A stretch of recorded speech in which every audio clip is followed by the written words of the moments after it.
इमाम साहब देखे जरा बाथरूम कितने गंदे हुए पड़े हैं, एक मस्जिद नहीं संभाली जाती है आपसे। सदर साहब आपको पता तो है मेरी काफी दिनों से तबीयत खराब है, वरना मैंने कभी आपको शिकायत का मौका नहीं दिया। लो जी, हो गए बहाने शुरू। अरे जनाब मैं क्यों बहाने बनाऊंगा, मुझ पे तो आप खामखा भरम हो रहे हैं। ओ बस बस, ज्यादा तकरीर करने की जरूरत नहीं है, आइंदा ऐसा नहीं होना चाहिए। जी ठीक है जनाब। ये कैसा इमाम रखा हुआ है जिससे ना मस्जिद की सफाई होती है और ना ही मस्जिद का ख्याल रखा जाता है। अब तो अक्सर नमाज के वक्त भी इनका इंतजार करना पड़ता है। हाँ तुम लोग ठीक कह रहे हो, इसका कुछ ना कुछ बंदोबस्त करना पड़ेगा। अगर इससे मस्जिद नहीं संभाली जा रही तो कोई और इमाम रख लें। तुम फिक्र ना करो, मैं जल्दी नए इमाम का बंदोबस्त करता हूँ। तुम चलो मैं वजू करके आता हूँ।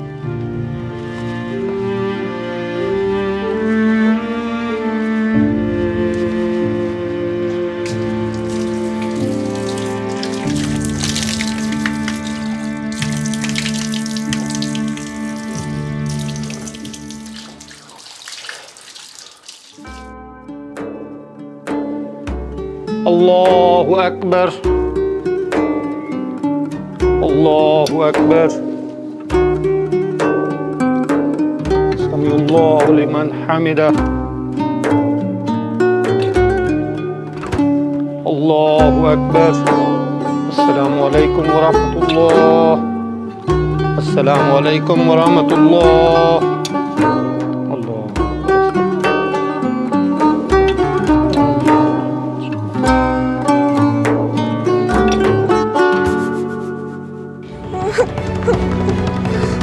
क्या हुआ साइम, रो क्यों रहे हो? तुम तो मस्जिद गए थे इस्पारा पढ़ने।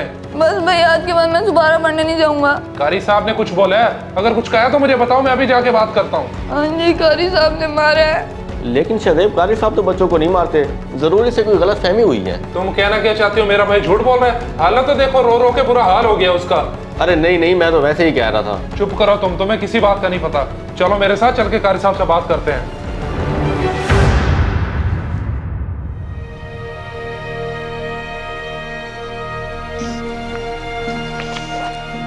इमाम साहब, आपको किसने इजाजत दी है मेरे भाई पे हाथ उठाने की? उसकी उम्र का ही ख्याल रख लेते। नहीं नहीं जनाब, आपको कोई गलत फहमी हुई है, मैंने तो कुछ नहीं कहा इसको। अच्छा, आप ये कहना चाह रहे हैं मेरा भाई झूठ बोल रहा है? असल में आपका भाई एक बच्चे से लड़ाई कर रहा था, मैंने छुड़वाने की कोशिश की और ये गिर गया। मैंने तो तुम्हें पहले ही कहा था कि इमाम साहब ने कुछ नहीं कहा होगा, फजूल में तुमने तमाशा बना लिया। लेकिन इन्हें ये पता होना चाहिए ये मेरा भाई है। अब मैं इसे यहाँ नहीं पढ़ाऊंगा और तुम्हारा भी मैं करता हूँ कोई ना कोई बंदोबस्त।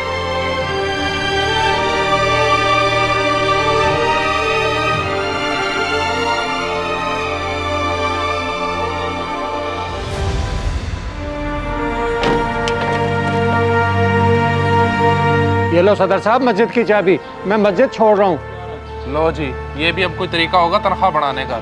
शहदेव ये बताओ, कारी साहब की तनख्वाह कितनी है? 12,000 थी, अभी पिछले महीने 2,000 बढ़ाई है। क्या तुम्हें लगता है कि इन पैसों में इनका गुजारा हो जाता होगा? तो और अब क्या 40,000 कर दूं? अच्छा तुम ये बताओ कि तुम्हारे भाई की स्कूल की फीस कितनी है? 15,000 है, लेकिन उसका इससे क्या लेना देना? और कम से कम 200 रुपए डेली का जेब खर्च भी ले जाता होगा। अरे तुम कौन सी बातें लेकर बैठ गए हो? सिर्फ स्कूल जाने का तुम्हारे भाई का 20,000 का खर्चा है, और तुम कैसे सोच सकते हो कि 14,000 में ये गुजारा करेंगे? आखिर तुम कहना क्या चाहते हो? मैं कुछ समझा नहीं। मतलब ये कि जिन पैसों से सिर्फ तुम्हारे भाई का खर्चा हो रहा है, उससे भी कम पैसों में ये अपना 20 बच्चों का पेट पालते हैं। एक तो उनकी तनख्वाह थोड़ी होती है, दूसरा हम इनको अपना नौकर समझ लेते हैं कि मस्जिद की सफाई भी ये करें और हमारे बच्चों को भी पढ़ाएं। कम से कम हमें उस कुरान की इज्जत करनी चाहिए जो उनके दिलों में होता है। यार तुम बिल्कुल ठीक कह रहे हो, मैं आज से इनकी तनख्वाह भी बढ़ा दूंगा और मस्जिद में सफाई के लिए अलग से मुलाजिम भी रखूंगा।